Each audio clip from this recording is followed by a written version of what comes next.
Good evening and welcome to all our online visitors to Christchurch Cathedral and the Emily Carr String Quartet's next installment of the complete Beethoven quartets.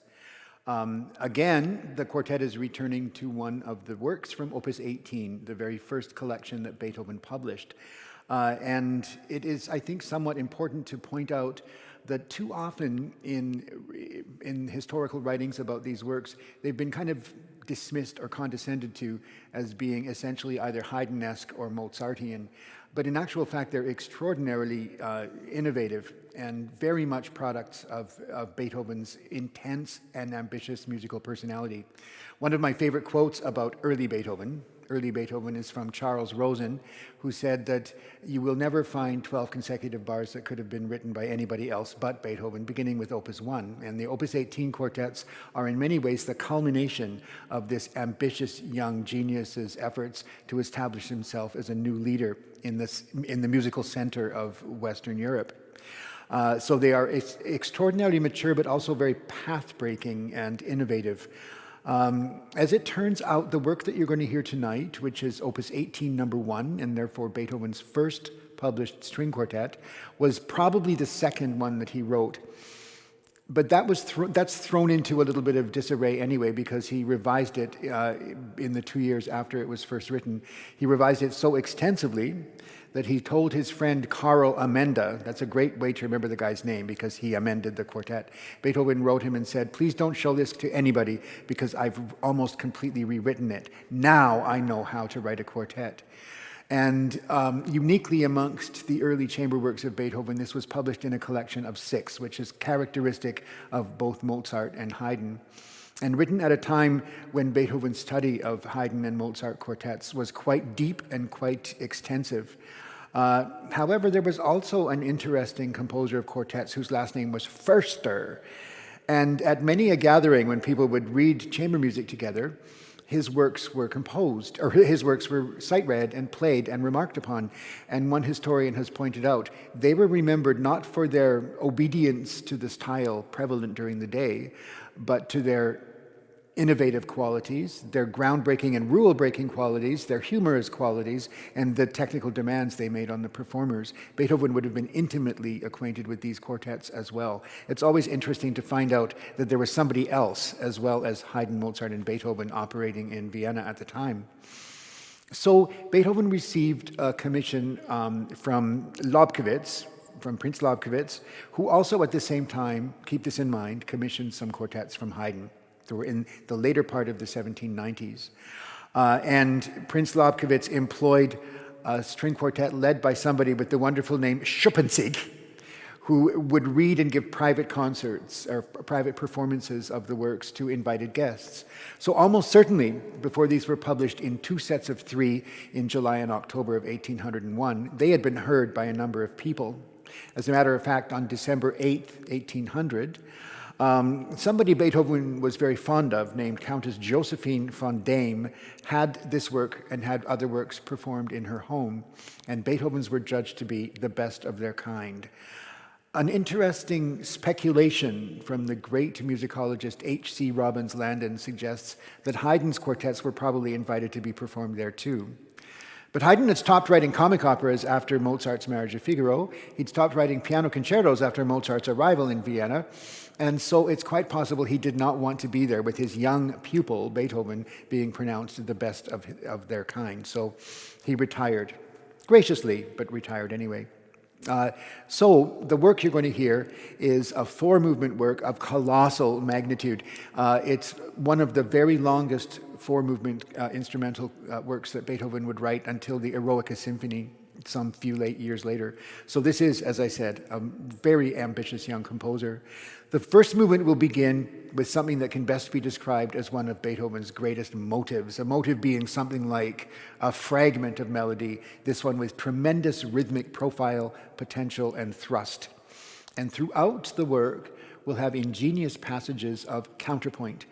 In 1800, 1801, 1802, any writer of the time would have considered a mastery of counterpoint absolutely indispensable if one wanted to be taken seriously as a composer of string quartets, which Beethoven certainly did. So you'll have a quartet that focuses a great deal on the first violin, but the other members of the ensemble will certainly be invited to comment as well. Now, most of you will have heard of the Pastoral Symphony or the Pathétique Sonata. Every now and again, Beethoven would give some sort of clue to a programmatic element in one of his works, but he never really spilled the beans, except with this piece. We have evidence in not only his sketchbooks and his diaries, but also in a letter he wrote to Karl Amenda, in which he said that this movement, the slow movement in D minor for this quartet, was inspired by the vault scene from Romeo and Juliet. And in fact, I think one would have to go back to Gluck or forward to Berlioz to see Shakespeare more effectively represented in music. The vault scene has the words, and it's interesting, Beethoven wrote this in French. The words as Romeo enters the vault and then is filled with horror at his sight and commits suicide, kills himself. These are the things that were going through his mind. Now, around the time Beethoven wrote these quartets, interestingly enough, he was taking lessons in vocal composition from Antonio Salieri. Cast your mind back to the last time you heard that name, and it's probably time to rescue him from the disrepute his reputation has fallen into, because, among others, he was the teacher of Beethoven, and he probably inspired Beethoven to look to a storyline and to write these beautiful vocal quality melodies that you'll hear in this incredibly passionate music. So then we will have a scherzo. And I loved this description that I found in one of the program notes about this work. It's like a miniature rondo in form and strangely unsettling for the listener. Remember, this is early Beethoven. With its frequent modulations, its asymmetrical phrasing, grotesque leaps, and explosive outbursts, all of which can be said about so much of late Beethoven, and here it is in Opus 18, number 1. The last movement is in no way a miniature. It combines elements of the familiar sonata form with elements of rondo form, and is filled again with polyphonic complexity, certainly virtuosic writing for the instruments, and very adventurous modulations. And if you listen carefully, you'll hear a little veiled reference to the Prometheus tune that will figure so prominently a few years later in the finale of the Eroica. So here we are with the quartet Beethoven deliberately chose to open his fantastic cycle, played by the Emily Carr String Quartet. Enjoy.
Thank you very much for that wonderful performance. We're going to talk a little bit now about the world that created the next work we're going to hear. 1809 started off as a very good year for Beethoven. He had been looking, or at least seeming to look, for a position outside of Vienna that might give him more job security and financial independence. And this was discovered by some of his young patrons, his young aristocratic patrons, namely Archduke Rudolf, Prince Kinsky, and Prince Lobkowitz, the dedicatee of the work you've just heard. And they got together and decided to offer Beethoven a guaranteed annual income, which would allow him to live comfortably regardless of what else happened in his life. And this went through a period of negotiations, but it seemed to at least assure that Beethoven would have a life of comfort and be able to live, as was so important to him, like a gentleman. However, circumstances, as they often do, conspired against this arrangement, and Austria found itself at war with France. It had declared war with France for the third time, and the French were pretty brutal. Napoleon's army descended upon Vienna, and there was much bombarding and bombing. The imperial family, including Archduke Rudolf, left for the relative safety of Hungary fairly quickly, and many of the aristocratic inhabitants of Vienna also managed to leave. But Beethoven remained there, and among many other people, rich and poor, aristocratic and commoner, artistic and not artistic, found himself basically hovering in makeshift air raid shelters, really, fireproof vaults and things, listening to the regular and deafening bombing. Beethoven was said to cover his ears with pillows, probably not to hear the bombs, but also to protect his hearing. And one courtyard of an apartment building that was bombed very badly was that of Haydn. It certainly can't have helped Haydn, who was very infirm by this period, and by May of 1809, Haydn had died. Napoleon's forces laid siege to Vienna and then invaded the city, so for a while the Viennese had to suffer the humiliation of an enemy occupation. So 1809 turned out to be not the greatest year, after all, and it's amazing that Beethoven composed what he did and as much as he did. The work you're going to hear now is frequently referred to as the Harp Quartet.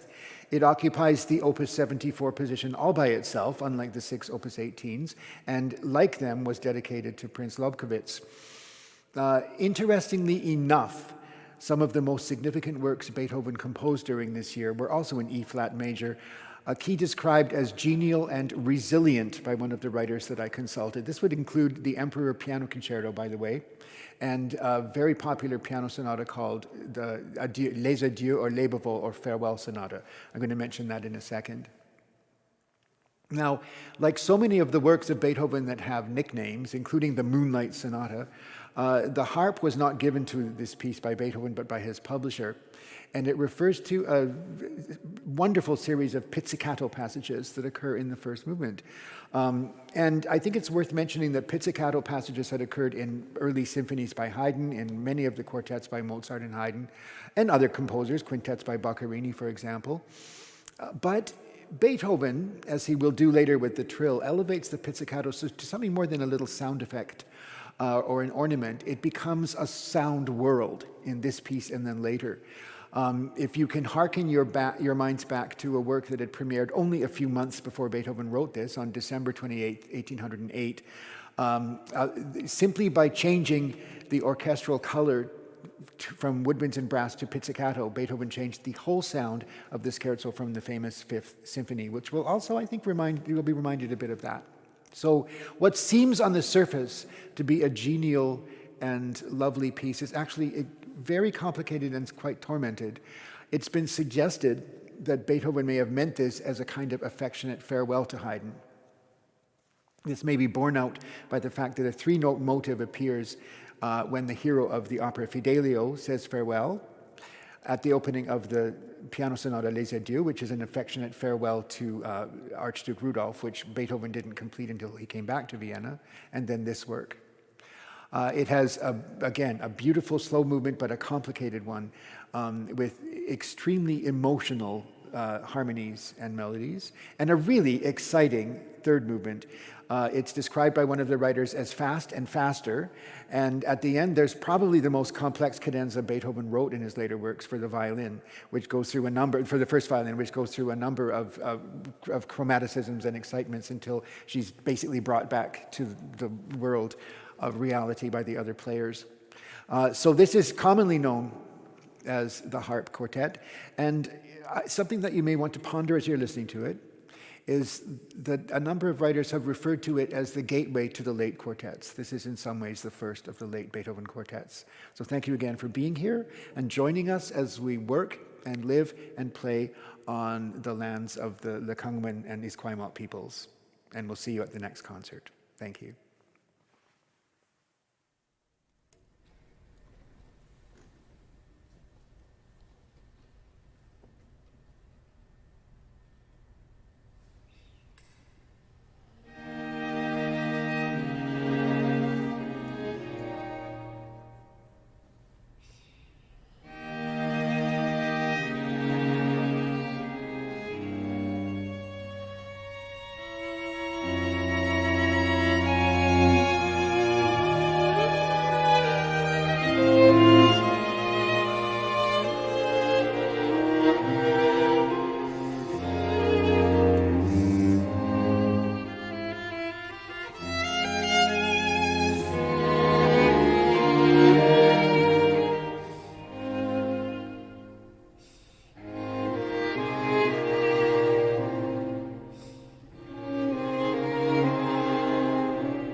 Well, thank you so much for joining us this evening. We are very pleased to announce that from July 2nd on, we are finally reaching and having our audiences with us. It's really exciting news for us. We're really hoping that you can join us. We'll repeat the concerts twice on the same day. So the first will be at 4:30, the second one will be at 7 p.m. And you can get the tickets from Christchurch Cathedral's website. And thanks again for all your support and watching us throughout this whole time. We will still be continuing with the live stream, but of course, it's not the same thing to have you in the audience with us. Thanks again. Have a good evening.